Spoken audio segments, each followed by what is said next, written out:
অ্যাজোনক্স ultra 65 milligrams capsule একটি antifungal ওষুধ। এর জেনেরিক নাম ইট্রাকোনাজল।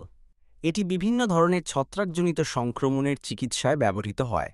সাধারণত যেসব রোগের চিকিৎসায় এটি ব্যবহার করা হয়: ওরোফ্যারিঞ্জিয়াল ক্যান্ডিডিয়াসিস, মুখ ও গলার ছত্রাক সংক্রমণ; ভালভোভ্যাজাইনাল ক্যান্ডিডিয়াসিস, যোনিপথের ছত্রাক সংক্রমণ; চামড়ার সংক্রমণ; টিনিয়া কর্পোরিস, শরীরের সাধারণ রিংওয়ার্ম; টিনিয়া ক্রুরিস, কুঁচকির রিংওয়ার্ম বা জক ইচ; টিনিয়া পেডেস, পায়ের ছত্রাক সংক্রমণ বা অ্যাথলেটস ফুট; টিনিয়া মানুয়াম, হাতের ছত্রাক সংক্রমণ; নখের সংক্রমণ, অনাইকোমাইকোসিস বা নখের ছত্রাক সংক্রমণ; পিটাইরিয়াসিস ভার্সিকালার, ত্বকের একটি সাধারণ ছত্রাক সংক্রমণ যা ত্বকে হালকা বা গাঢ় ছোপ সৃষ্টি করে; সিস্টেমিক সংক্রমণ, শরীরের অভ্যন্তরীণ অঙ্গ-প্রত্যঙ্গের গুরুতর ছত্রাক সংক্রমণ যেমন অ্যাসপারগিলোসিস; ক্যান্ডিডিয়াসিস, ক্রিপ্টোকক্কোসিস, হিস্টোপ্লাজমোসিস।